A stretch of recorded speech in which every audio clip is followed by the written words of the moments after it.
Hello, dear participants, and welcome back. Or if you're here first time, welcome to the Simple Guide for World Peace Seminar, How to Achieve True Peace in 12 Steps.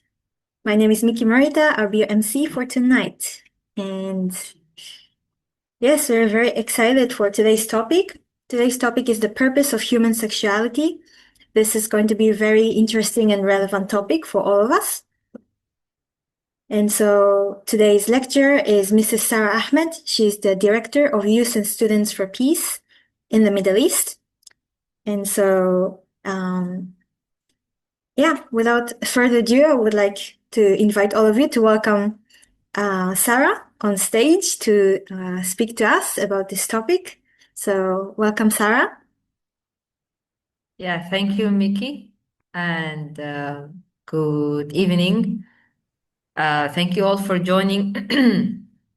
I know maybe the internet is not so easy to, we don't all have good internet connections, but if at one point you could turn on your camera, that would be good so we can see each other. And today's topic is really important, even though we don't really address so much in our lives. Sometimes we feel shy to talk about it. Sometimes we feel it's a taboo or it's something not good. But it is part of our lives. It is the reality, and it connects also to the love between husband and wife. It connects to conjugal love. And as you remember, we will talk about different kinds of loves in this seminar, from children's love to siblings' love to conjugal love, and then also parents' love. So in this dimension of conjugal love, like I mentioned, today's lecture is titled "The Purpose of Human Sexuality," but actually this also connects to the purpose of marriage, because in marriage, man and woman, they come together as husband and wife, and they have this, um, ideally monogamous relationship, exclusive relationship, where they can express love to each other. And part of this expression is also through, of course, the conjugal relationship or the sexual relationship. Um, Before we move into the topic, I have two quotes from the founders of our organizations. One is from Mother Moon, who is still alive. She said, "We marry in order to resemble God, our creator, and also we can call him our heavenly parent because he has the origin, or let's say the fatherly love aspects and the motherly love aspect. So we can say heavenly parent. But the most important thing here is that we marry in order to resemble God. So it means actually that through marriage, we are able to experience this love between a man and a woman. And through interacting with a man, me as a woman interacting with a man, I experience something different. And if my husband as a man interacting with me, he can experience something different, but also something very important. So this is from Mother Moon. Father Moon also, he talked a lot about this topic. Actually, if you want to learn more about what he said, there are so many speeches he gave. But he said that marriage is a statement that we will perfect ourselves. This is very interesting. That through marriage, we make a statement, we make a declaration, and of course, we make a commitment that we want to and we will perfect ourselves. Of course, we will perfect ourselves through our spouse, through our relationship with the other, relationship with our partner. And this means also that the purpose of marriage is to perfect ourselves, which means also that we complete the pair system. So if marriage is so important, to allow us experience our relationship with our creator, or our relationship generally with the world as a pair, it is so important. So it means this relationship itself, in itself, has a lot of significance, and the way we interact has a reason. I think the main purpose of this lecture is to explain that there is a reason why we are made this way. And if really we can understand that there is a reason, then we can address any difficulty we may see, any challenge we have, or even any misunderstanding, that we have, so we can, yeah, work on it in a better way. So the purpose of marriage is to perfect oneself, and meaning to complete the pair system. And we are made in pairs. Men and women are a pair, man and woman. But if we look at man and woman and we compare man and woman with animals, there is a big difference, right? If we think of man and woman relationship within the marriage relationship, within the marriage, marriage environment or the safety of marriage, there is this relationship between husband and wife, but also it's different. This human sexuality is different from the animals, the way they interact and the way animals have sex. So this will help us a lot because when we think of animals, for example, I'm going to give you some examples. If we look at bees, I don't know if you know this phenomenon that in the beehive there is one queen and the rest are males. If you don't know, I don't know if you know, but if you don't know, this is what it is. There is one queen and the rest are males. And usually when there is a male who is let's say who is yeah, consummating with a queen, what happens is the moment that he wants to separate, usually he cannot separate. So actually when he separates, his abdomen, it disconnects from his body, and then they die. It's really interesting. So it's almost like their purpose is just to mate with the queen, and once they mate, they die. And you can look it online. They call it sometimes sexual suicide. It's really interesting. But it's a phenomenon. It's a natural phenomenon. So they are created this way. If you want to look at it from a creation perspective, we could even say God created them that way, right? That is the way God created them, or this is the way they are normally functioning. So this is one phenomenon. Another phenomenon, when we look at the mantis, praying mantis, I know I love praying, I love praying mantis. I think they really look. I mean, sometimes maybe you say they look ugly, but I think they look cool. They move their head like this, and they have this, Anyway, so the praying mantis, when they also mate with each other, sometimes it's not all the time, but in a lot of time, especially if they are in a cage, what happens is after they mate, the female, she turns her head 180 degrees, and she cuts the head, or even she eats the head of the male. She cuts the head of the male. So this is also called sexual cannibalism. That's also very interesting. It's really weird, yeah. Why God created them that way, I really don't know. But I'm just sharing these examples to show you how in the animal world it's different. And that's why also we should not think because there is this wave or this understanding of freedom and we should do whatever we want to do. But actually, we are different from animals. So we shouldn't interact or live our lives in the same law as animals because they have a different purpose. So this is called sexual cannibalism. We see it in the example in praying mantis. And then another example, another phenomenon is in the salmon fish. This is really nice. I looked it up actually to learn more. It's really interesting. So the interesting thing about the salmons, they are born in fresh water. And then what they do is they move towards the ocean. They stay in the ocean for a long time, but somehow they remember the fresh water and they can smell, how to get there. And also they are affected by the magnetic field of the earth. So what they do is once they are adults and they are ready to mate, they know, it's really interesting how God made them. They know they have to go back to the fresh water, and in the fresh water, they can lay their eggs and then they can reproduce. They have a way called spawning. So basically, they travel from where they are, they go up the stream, opposite the stream.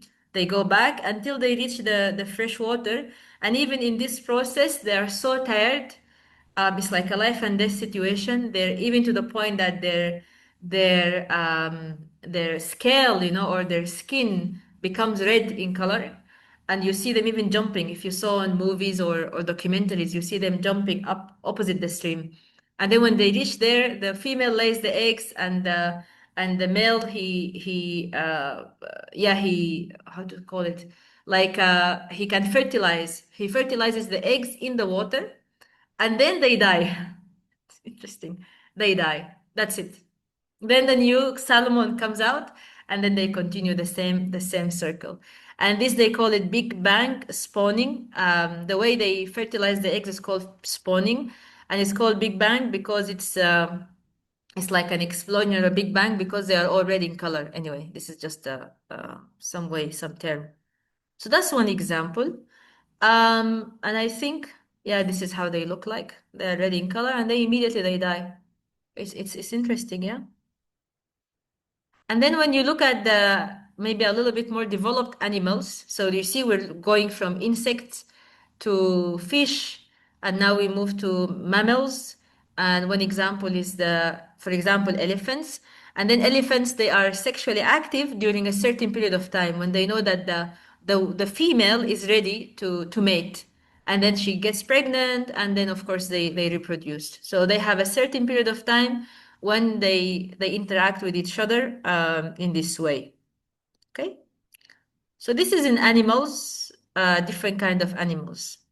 So we see one thing in common regarding if they die or if there is cannibalism or whatever term we use, that there is one purpose for all of them, that when they mate, the purpose is to reproduce. They just for reproduction. And that's why in animals we see that males can impregnate many females, because the primary purpose of this sexual relationship is to reproduce and have an offspring. It's a way for them to continue their lives and to continue their species.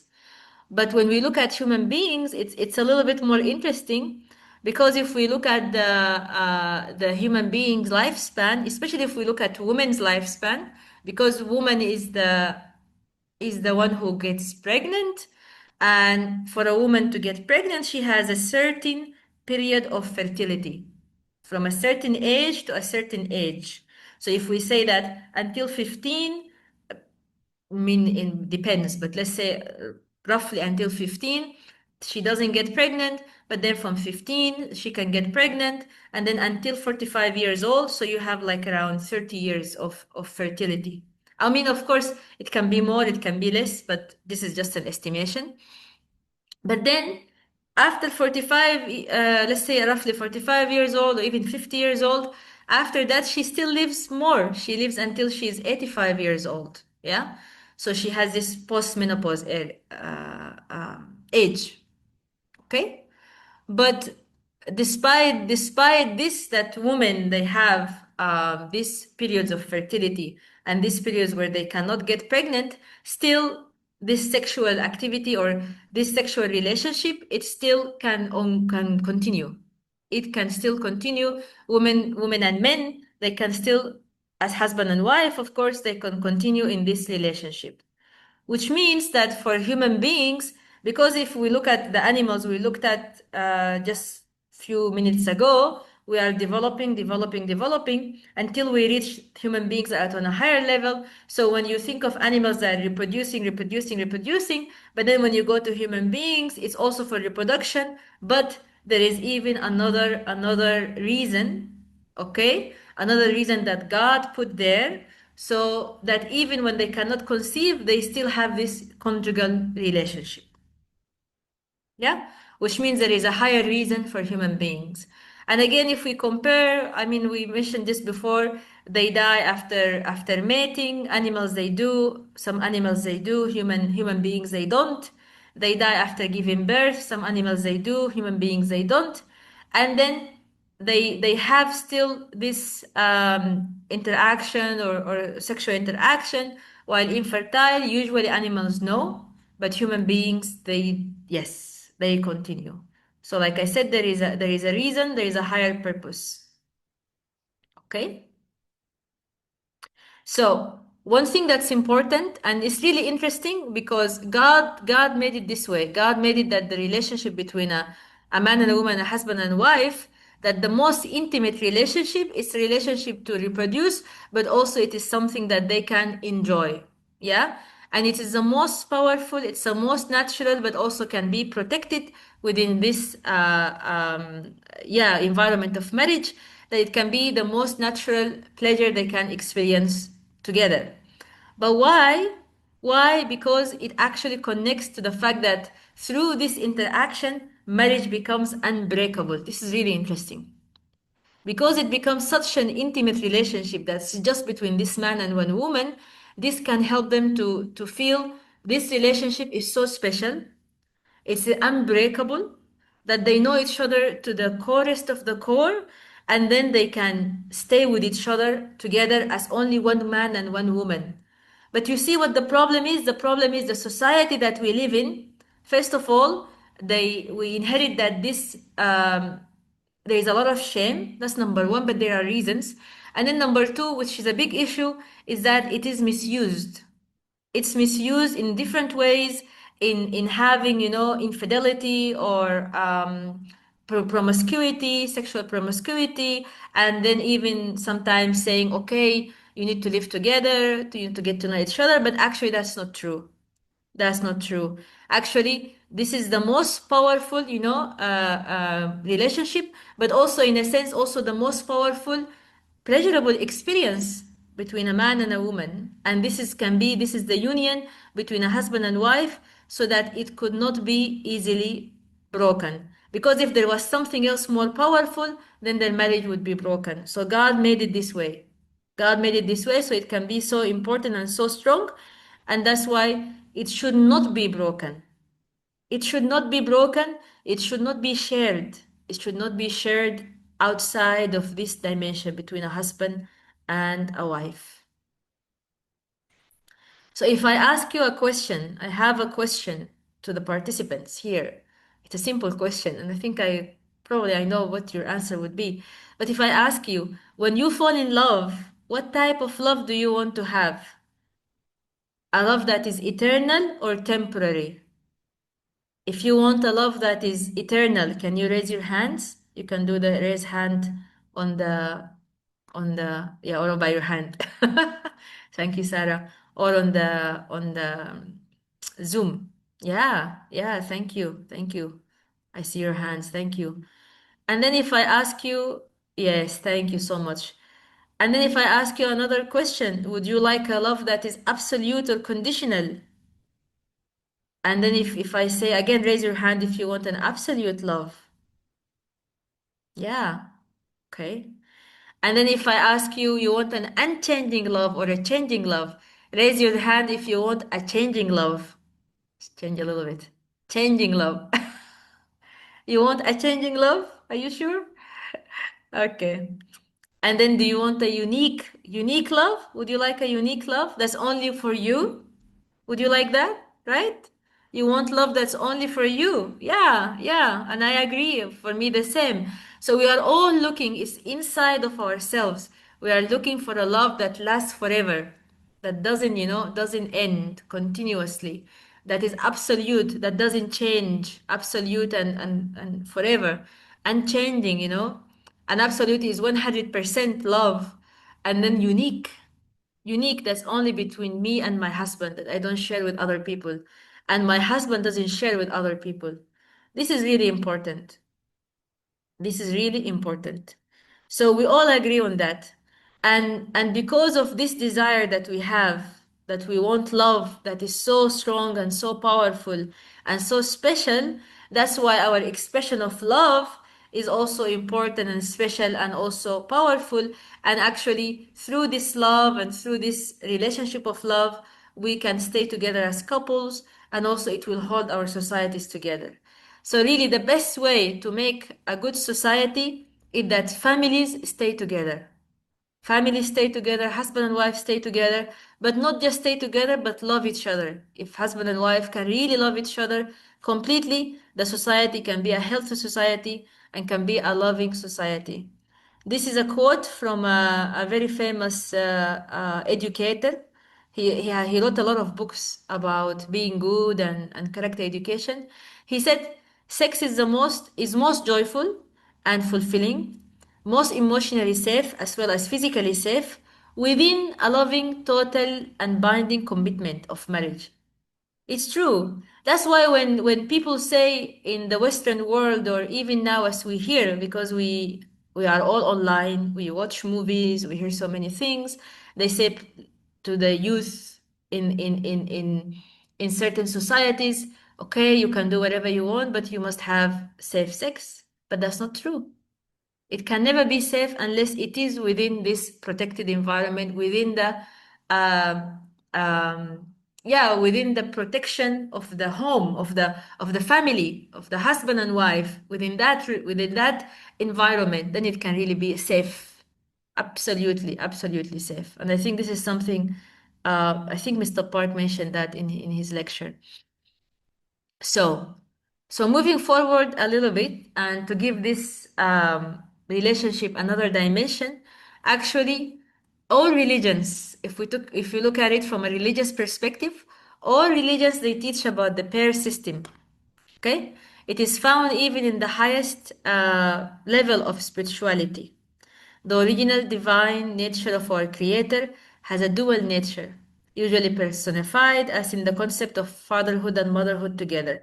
So we are all created in this pair system, and this connects to our Creator because He is our origin, and also it can connect to the fatherly aspect and the motherly aspect. We know in Hinduism it says that I am the father and mother of this universe because God is the origin, so God is like the father and the mother. And then in Buddhism, it says Buddha is both the father and mother to the people of the world. Yeah. And of course, in the Book of Changes, it says one yang and one yin. This is the Tao, the way. So one yang, which is a masculine, one yin, which is a feminine. This is the way. This is really interesting because it says the way, I mean, what is the way? The way is like the truth, the way, the the way to reach God, probably. That's what it means. Or the way to perfection, the way to maturity, the way to truth, the way to goodness is through one man and one woman, in a sense, one yang and one yin. Of course, it can mean can have many other interpretations, but that's one way we can look at it. And interestingly, of course, in the Quran is mentioned and of everything we have created pairs, that ye may receive instruction. So everything has pairs. And the other one, and the other verse from the Quran, other ayah, and have we not created you in pairs? God is saying, have we not created you in pairs? And yes, God created us in pairs. Another also, I like this one. This is another observation about the names of God. So as we all may know, in Islam or in the Quran, God's names were mentioned, and God has 99 name. And 99 name they represent God's features, or adjectives. So if you divide the names, you can look at some duality in the names.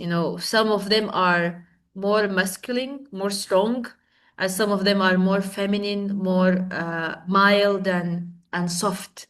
So from the names, we have the strong, the judge, the controller, the king. So Al-Qawi, Al-Hakam, Al-Muhaymin, Al-Malik. And then from the soft side, there is the much forgiving, the gentle, the nourisher, the giver of life, Al-Ghafur, Al-Latif, Al-Muqit, Al-Muhyi. And really, this is interesting because this is really softer aspects, softer um, presentations or expressions, softer expressions of God's love. They all connect to God's love and God's giving us. And one is more stronger expression, and some are strong and some are soft in expression. We also know from the Bible, when God created man in his image. So God created man in his own image. In the image of God, he created him. Male and female, he created them. So again, we know that we were created in a pair system because we are connected to the origin, which is from God, and we are in the image of this origin or this beginning. And even religious leaders, for example, the previous pope, he said the image of God is the married couple, the man and the woman, not only the man, not only the woman, but both of them together. When a man and a woman celebrate the sacrament of matrimony, God, as it were, is mirrored in them. This is God's design. So God's design that a man and a woman, they come together in the protection of the marriage, in the protection of this sacred relationship from God, so they can mirror the design of God. They are in the design of God, so they can mirror this image or this special projection of God's love. And before we conclude, this is a quote from Father Moon. He said that the sexual organ is a royal palace of love, a royal palace giving birth to eternal life, and a royal palace where one receives the blood, ties, and lineage that will inherit the heavenly tradition that will never ever change. It's really amazing. Did you ever hear somebody talk like that? I don't think so. I don't think anybody in the world speaks like this about the sexual organ. But this is really something very special about what Father Moon is teaching, that this sexual organ is so important. That's why we have to use it properly. We have to use it properly. We have to also control it. Very important. We have to control it, and we have to you know, allow it to be heavenly, because the reality we see with all the culture that we experience is that it is seen as something, evil or something shameful or something bad. But actually, the original ideal that we are looking for, actually, because at the end of the day, we love in our family, the husband loves the wife loves the husband, and then the children are the result of this love. So it means this was the origin of life. The origin of life comes from the sexual organ. So, excuse me. So it must be so important and it must be so essential, but it must be very valuable. I mean, from just a practical point of view, even if we take out the religious aspect, it must be important and valuable. So we have to use it well in the way that we are prepared to use, and like we mentioned earlier, in a safe way and in a good way. So, yeah, thank you. This is the end of the presentation. It's not a lot of information, actually. I'm amazed that these lectures they finish so early. So thank you for your listening. And we have some activity. Maybe we can take some time. We don't have a lot of participants. But maybe, I think we can just all divide into two groups if it's okay. Yeah, is that okay, Mickey? We can have two groups.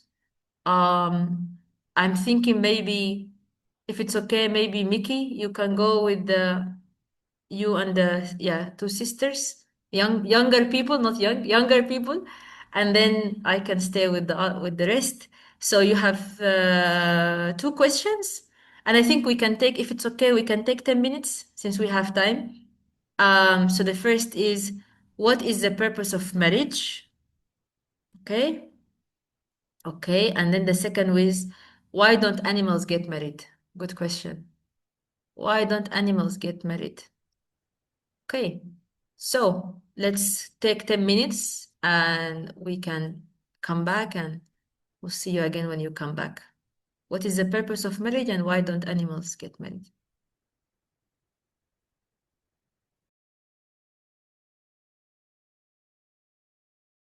I think we had a very nice discussion.